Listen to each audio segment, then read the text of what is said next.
जय सनातन। हम लोगों को अक्सर देख रहे हैं, अपनी मनोकामना पूरी करने के लिए मंदिरों में जाते हैं, तीर्थ स्थलों पे जाते हैं, अलग अलग धामों पे जाते हैं और सभी भी के दिमाग में एक ही बात है कि वहाँ पे अंदर गए हमें बड़े दर्शन हुए भगवान के। तो मैं आपको ये समझा रहा हूँ कि किसी मंदिर में, किसी धाम पे, कहीं भी आप जाते हैं, देखिए परमात्मा एक अलग बात है, पर जो भी धाम है, तीर्थ स्थल हैं, ये हमारे महापुरुष और तपस्वियों की निशानी है, उनकी देन है। जैसे हम किसी भी धाम पे जाते हैं तो किसी भी महापुरुष की, किसी ऋषि मुनि की वो तपोस्थली है, जिन्होंने वहाँ पे परमात्मा का साक्षात्कार किया, अपनी सिद्धियाँ पूरी की, तो उनके नाम से वो स्थान बने हुए हैं। उनका हमारी ज़िंदगी में बहुत महत्व है, पर वहाँ पे केवल हम इच्छाओं को लेकर जा रहे हैं। वहाँ पे जाके हमें ये सीखना होगा कि ये धाम किस पुरुष का है, महापुरुष का है, उन्होंने कैसी साधना की। देखिए, ये वैसे ही नहीं बने धाम, उन्होंने अपनी इच्छाओं को छोड़ा, परमात्मा के ध्यान में लीन हुए, अपनी आंतरिक शक्तियों को जागृत किया, वो इस सृष्टि व प्रकृति का ज्ञान प्राप्त किया परमात्मा से। देखिए, उत्पन्न अंदर से ही होता है सब कुछ, पर इसकी डोर हमें बाहर से बांधनी पड़ती है और उसी से हमें शांति मिलती है, उसी से हमें संतुष्टि मिलती है और उसी से हमें संतोष धन की प्राप्ति होती है। और जैसे मैं बार बार तो समझा ही चुका हूँ आपको कि जो हमारे मंदिर हैं, ये हमारे धर्म की एक पहचान है, उनको जागृत रखने का एक जरिया है। इनमें केवल यूँ जाएं, साफ सफाई करें, अच्छा रखें, वहाँ बैठकर परमात्मा के स्वरूप को लेकर ध्यान में इस पूरी प्रकृति, इस पूरी सृष्टि, इस पूरे जो जनजीवन दे रहे हैं हमें, नदी नाले पहाड़ सब, इसको पूरे को अपने माइंड में घुमाते हुए और अपनी आंतरिक आत्मा में चले जाएं, आपको अच्छी फीलिंग्स होंगी। तो इनको सजोए रखें, अच्छा रखें मंदिरों को, ये तो इसलिए है। और जहाँ पे आप धाम पे जाते हैं, कहीं भी जाते हैं, तो ये देखो उन तपस्वियों ने, उन संतों ने कैसे अपना नाम रोशन कर गए। और आप वहाँ पे जाके केवल भीड़, आज की दुनिया में धामों पे कहीं कहीं भीड़ केवल यूं ही हो रही है, मनोकामना पूरी हो जाए, मनोकामना पूरी हो जाए, मनोकामना पूरी हो जाए।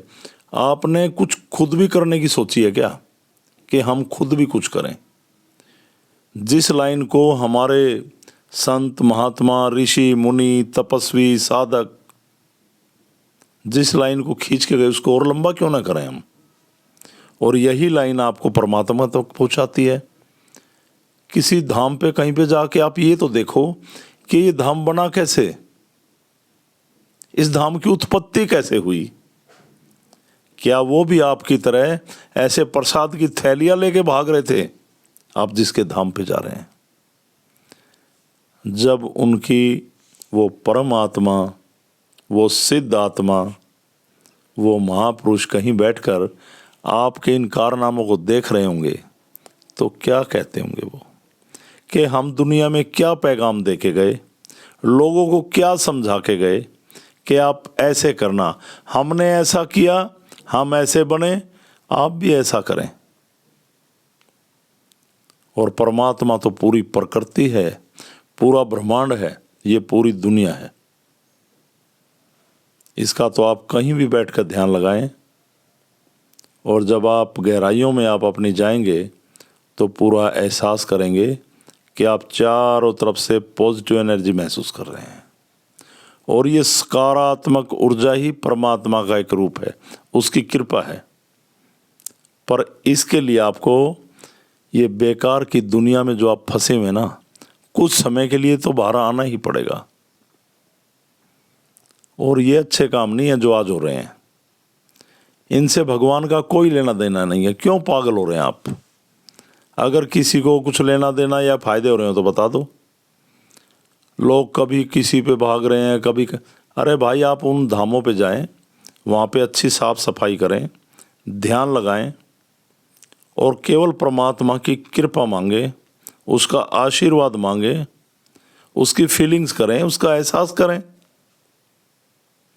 और 4 दुखी लोगों को सहारा दें किसी भी प्रकार का, जिसके बिना इस दुनिया में वंचित रह गए वो। आप तो भीड़ में ऐसे अपंग, गरीब, कमज़ोर लोगों को धक्के मार मार के दर्शन करने के चक्कर में निकल जाते हैं। चाहे कोई बीमार खड़ा है उसको सहयोग नहीं करेंगे।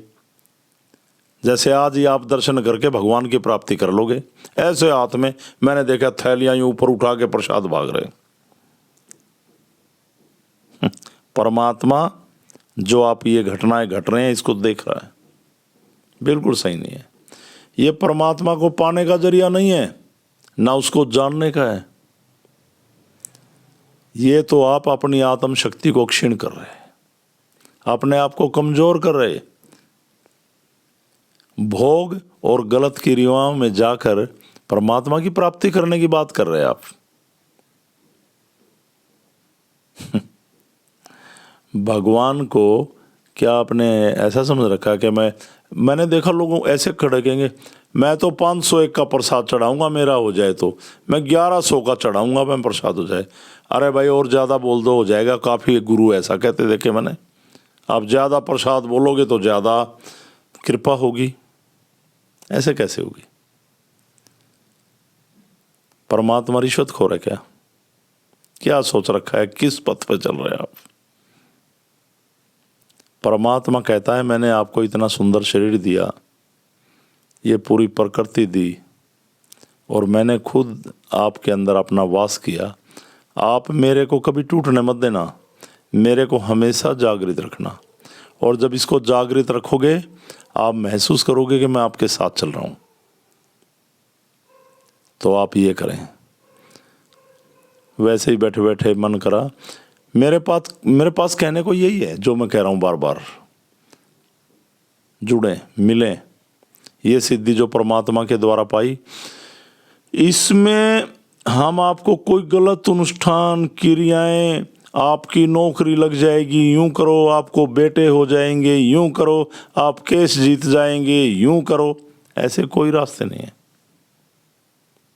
और ना परमात्मा आपको ये बताता। परमात्मा ने कर्म करने के लिए आपके कर्म इंद्रियां दी, ज्ञान इंद्रियां दी, सोचने की शक्ति दी और कार्य मेहनत करने के लिए भुजाएं दी, दिमाग दिया। इनसे आगे बढ़िए तो परमात्मा बहुत खुश होगा और आप पे कृपा भी करेगा। चलो आज इतना ही, और बातें फिर करेंगे अगली वीडियो में। सनातन धर्म की जय और अलग पुरुष गोरक्षनाथ भगवान की जय। प्रणाम सभी को।